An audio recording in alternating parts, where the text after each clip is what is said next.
Live, we have some news coming from Atlanta today. This via Jeremy Fowler, who says the Falcons plan to franchise tag tight end Kyle Pitts. A source confirmed this was the expectation league-wide.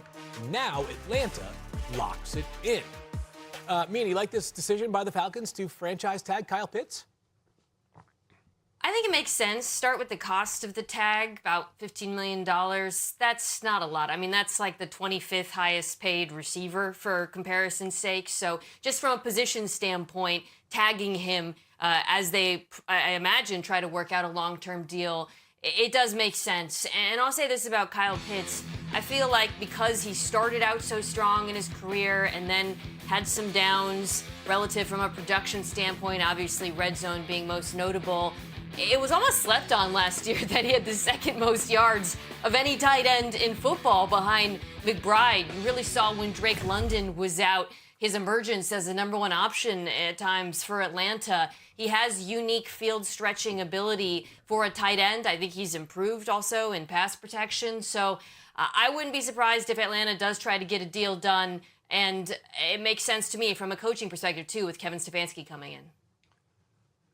Yeah, completely agree. Look, in terms of just talent, I mean, and he still has the talent that, you know, is why he was drafted where he was drafted. I mean, to your point, strong start, and then kind of fell off the map and disappeared from a production standpoint, and then kind of had a better season a year ago. I think some of that was the quarterback play a year ago was slightly better than it had been during the dip in production. So I do think that when people look at Kyle Pitts and understand the unique ability in terms of his size and athleticism, catch radius, all of that stuff, that they're going to look at it and say, you know what, we could get more out of him, or we should be getting more out of him, which is exactly what Kevin Stefanski is going to be thinking about, you know, the tight end. So, and then you reference the money. Look, it's exactly why, you know, you go back and, you know, years ago, Jimmy Graham wanted to be, you know, considered a wide receiver because he played detached rather than as an inline tight end.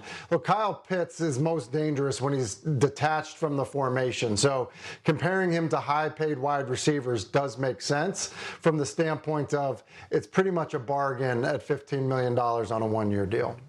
Yeah, that's to me the biggest thing, and because we kind of talked about this before about what to do with Kyle Pitts. Is it better to tag, you know, like, do you want to lock him into a long-term deal, you know, as quickly as possible? And it is a unique situation because they don't have the quarterback position locked up right now, just in terms of like health and what direction they're going to look to go into. Now bringing in Stefanski. And I just think having this continuity, you tag him, I would be comfortable even doing a long-term contract with him. But I was actually really excited when I heard this news because, you know, I told Atlanta Falcons fans that I want to make more Atlanta videos, and you guys have been showing up big time. So I really, really appreciate it. But please don't forget to keep subscribing and watching the full length of the video. When you guys subscribe and watch the full length video and subscribe while watching the video and at the same time, views go through the roof, subscribers go through the roof. And like I keep trying to emphasize, it's really not about just chasing views and subscribers. It's about creating content that people genuinely want to watch so I can keep creating the best possible Atlanta Falcons content that I can. You know, and being it as grounded and as unbiased as I can. And so subscribing and watching full length goes a really long way. But so I was really excited because I was like, yes, I get to make a Falcons video now. And I was trying to think about this because I saw that this was, you know, that this happened. This happened, I think, like a few hours ago. And I was like, all right, I'm sure. I was like, I know first things first, and they're not going to talk about it. But I was like, I know NFL Live will at least kind of just announce the news, and then, you know, I can kind of build off of that. And yeah, I mean, Pitts, they're saying, oh, you know, people don't realize how good of a year he had because no one really talks about the Falcons because they haven't been that relevant. They haven't really been that of a threat.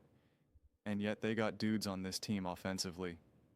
Really offensively and defensively, but they got dudes. They can do damage.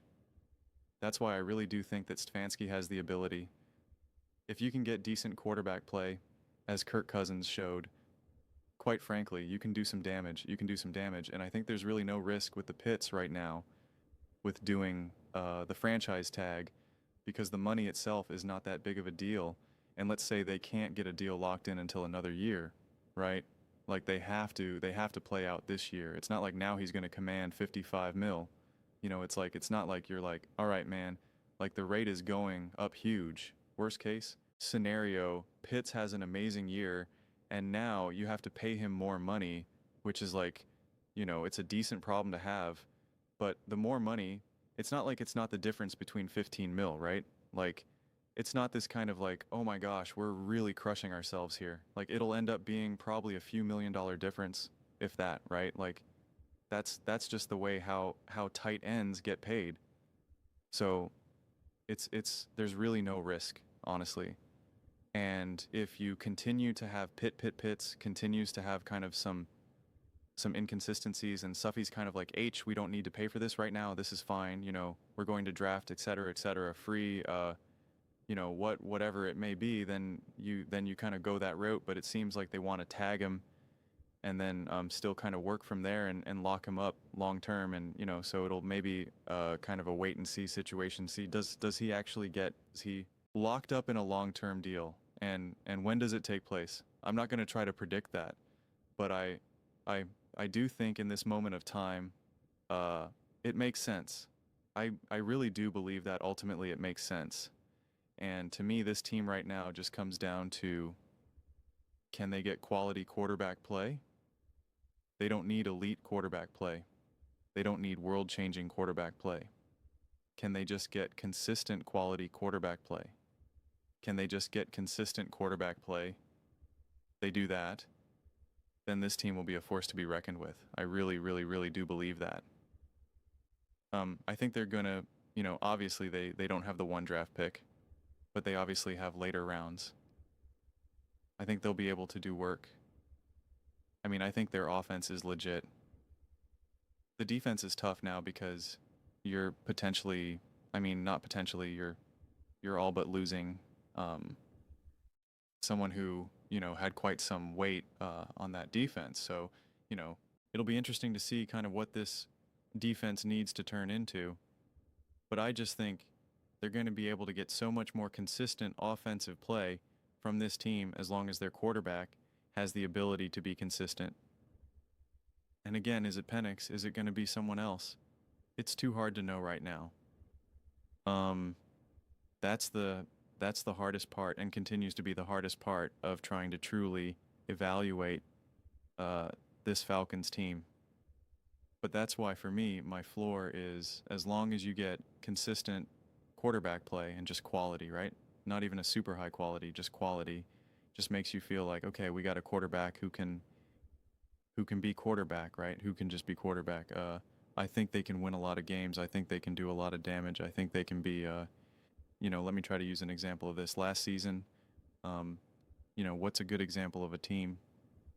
I can't think of one right now, because I feel like every team was kind of so charged. It was if every team kind of felt boom bust, the Jags or the Broncos or the Patriots or the, you know, everything was so, I was going to say the Packers, maybe the Packers. The problem is the Packers fell apart because they got so many injuries.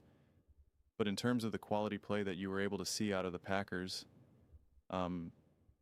even though their quality play wasn't the most consistent, I think like that's actually a fair, you know, if their defense didn't get decimated with injuries and they didn't lose Kraft as well, then I think like that's actually kind of like a good target. But again, what's the quarterback situation? We'll have to wait and see. But those are just my thoughts. I'd absolutely love to hear yours. What do you guys all think about the Atlanta Falcons tagging Kyle Pitts? Kind of what the plan is with that long term. Let me know your thoughts. I read every single comment, so whether you agree with me or disagree with me, either way, let's get into some discussions. Let's get into some fights. But ultimately, let's just have some fun. Please do consider subscribing. We are building an amazing community here, and I absolutely love to see you part of it. I want to build something that we all generally feel connected to, something that we're really excited to be part of. I think we're well on our way to doing it. Please don't forget to give this video a thumbs up, as it really does help the visibility and the algorithm. Thank you so much.